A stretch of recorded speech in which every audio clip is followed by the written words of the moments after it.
Hey everyone, Vicky here. Hope you're all doing well. So I'm going to be showing you how I made these cute cards today using Lawn Fawn Cheery Christmas. So I have already stamped out my images using my favourite things Extreme Black for the images that are in black, and then the tree and the mistletoe I used my Prism Evergreen ink pad for those.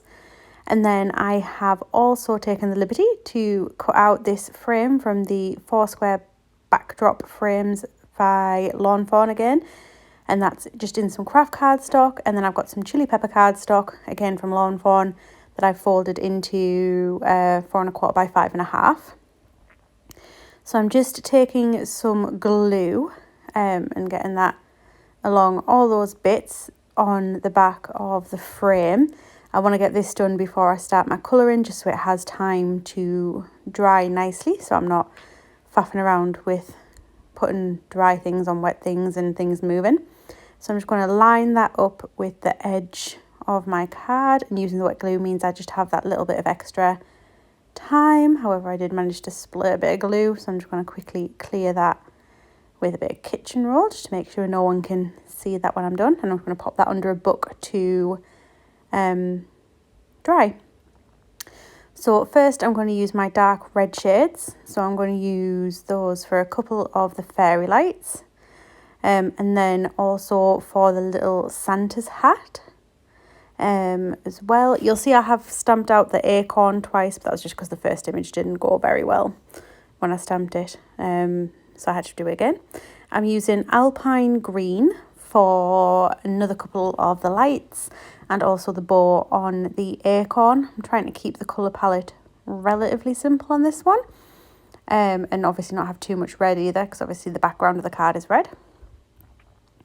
I'm then using tan shades, which are the darker of the tan options on the Triblends, to do the parts of the two little deers in the colour, try that one again, to try and colour in the parts of the deers that are going to be the darker shades. So I'm just trying to pop the darkest part of the colour in where I think the shade will be, and then using the mid and light tones to blend those out. And just while I'm doing that, I just want to say, how cute is this stamp set? I do genuinely love Lawn Fawn stamp sets. They are incredibly, incredibly cute. I also realised at some point that I forgot to colour the berries in on the mistletoe. So I do actually colour them in red, and now I'm thinking about it, I'm fairly sure mistletoe berries are white. So they're now the holly berries. Yay, holly berries. I can't believe I've literally just made 2 cards and then just realised as I'm recording this. I do apologise. Anyone that was going to comment and say that mistletoe is white, I'm sorry. So I'm just trying to get the shading again. I think the hardest part of this was just making sure I didn't accidentally colour in those little teeny tiny dots on the back of that fawn. He's not even a fawn, he's a deer. I don't know what is wrong with my brain today.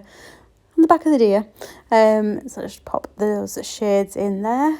I'm trying to, in my colouring, try and get a bit more contrast. So trying to make sure my darks are dark and my lights are light, and there is some differentiation between the two. I used the ice grey shades just to colour in the little hooves on both of them as well. I didn't do any blending on the hooves. They were just such a tiny area, it just seemed totally and utterly pointless. I'm using the tan blend, which is the lighter options, to do the paler sections of the deers. I am only using the 2 lightest shades, and they're the most cream-like colours that I have. If I'd used the darker one as well to do a 3 shade, it would have just been a little bit too much, and it wouldn't have looked right. It would have looked too tan for what I wanted. I'm then going to use just pale pink to do inside their little ears. And then I think the next stop from there will be to colour in the acorn. So again, I'm using the 2 lightest options of the tans for the body of the acorn, and then just some earth browns to do the shell. Again, it's just a very small area.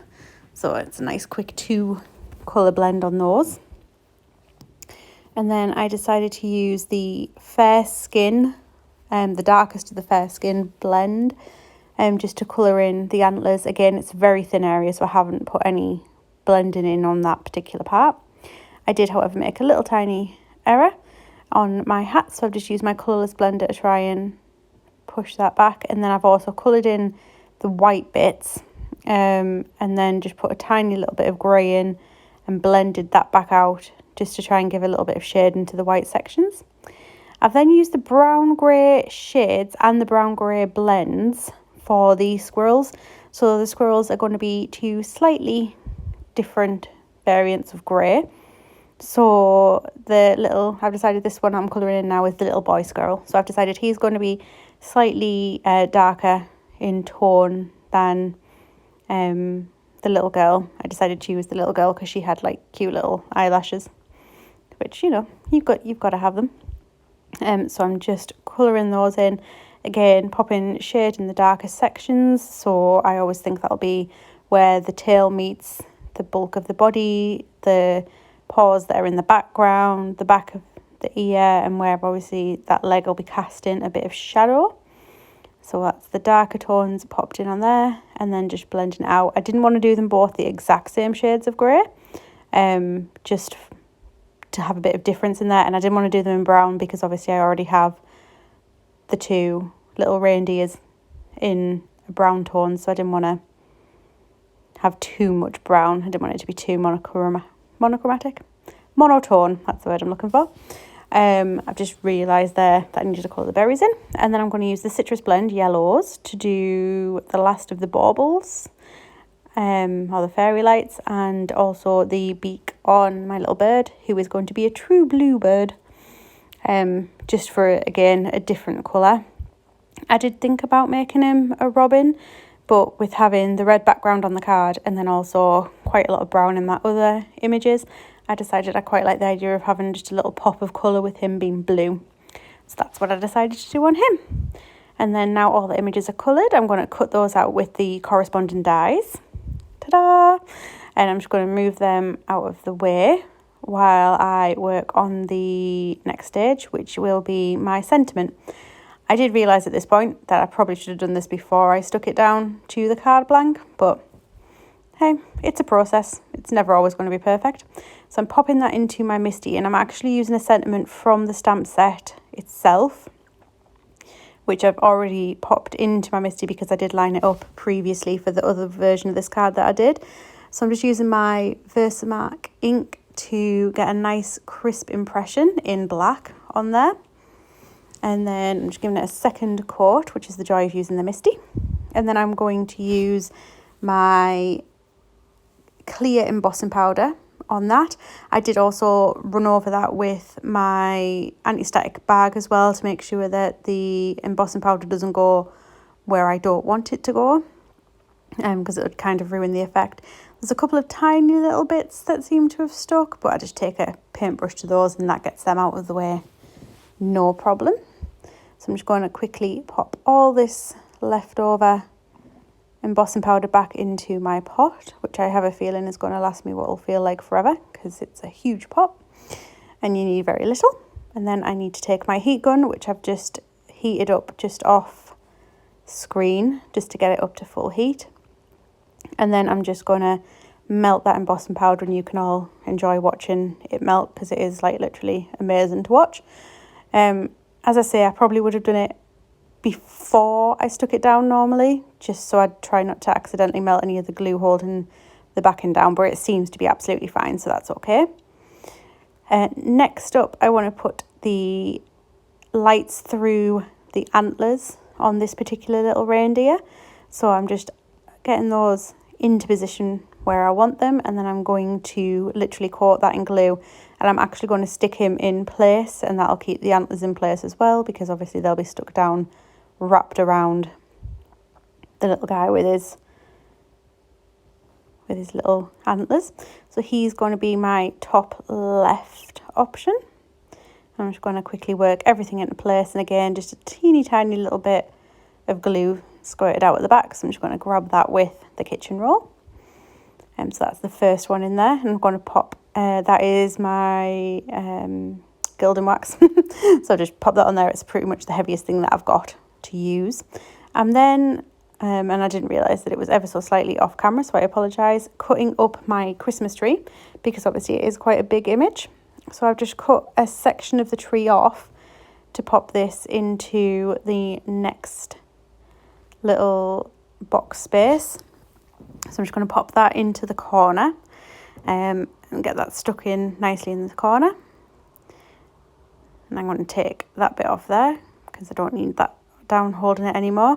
And just while my tree is sat there, I'm also going to put the mistletoe, or the holly, if we've now decided it's holly because it's got red berries. So that's going to go on the right hand, well, it's technically to the stage right of the tree, but it's to the left if you're looking at it. I'm going to pop that on there, and then I'm going to add my little bird as if he's hanging the mistletoe / holly / berries. And again, I'm just going to wear that down with my gilding wax. And then I'm just going to try and work out my placement for these little squirrels. So they're going to be holding the acorn between them, so you can decide which one's giving the present to the other one yourselves. I'll let you make that decision for yourselves. So I'm just going to pop some glue on those again. I decided against putting foam tape on all these images purely because of postage. These are obviously going to be going out in the post, and I just want to try and keep the images as flat as I can so that it's a little bit easier for postage. I have a lot of cards to send out. I had to buy stamps in bulk the other day. I think I ended up with like 4 books. It was a lot of stamps. So I'm just going to weigh those two down because their tails are slightly overlapping the outside of the little frames. And I don't obviously want the glue to not stick properly where they're being raised up. Again, I chopped down the tree a little bit more. So I am getting 2 little squares out of the tree, which I'm quite pleased with, if I'm honest.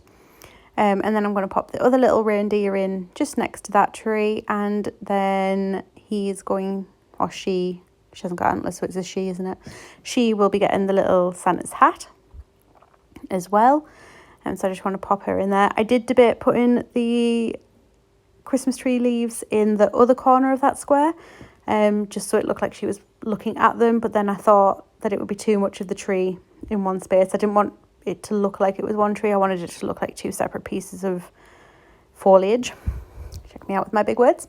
So I'm just going to pop that hat on there and weigh that down just so the hat doesn't lift. And then last but not least is the acorn to pop on. So I'm just going to weigh that in the middle there, and it just takes a little bit of time just so I can make sure it's not covering all of the squirrel on the left's little mouth.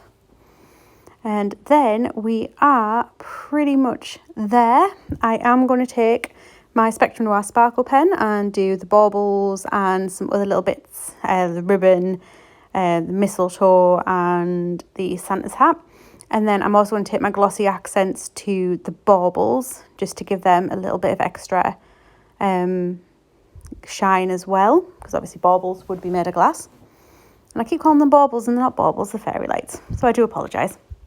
So I'm just going to get those done. And then once that's done, the card is actually finished. I hope you have enjoyed this video. I'm sorry if I sound like I'm rambling slightly. My brain doesn't seem to be functioning at full capacity today. But if you have enjoyed the video, please do hit like. And also if you would like to subscribe, I would greatly appreciate it.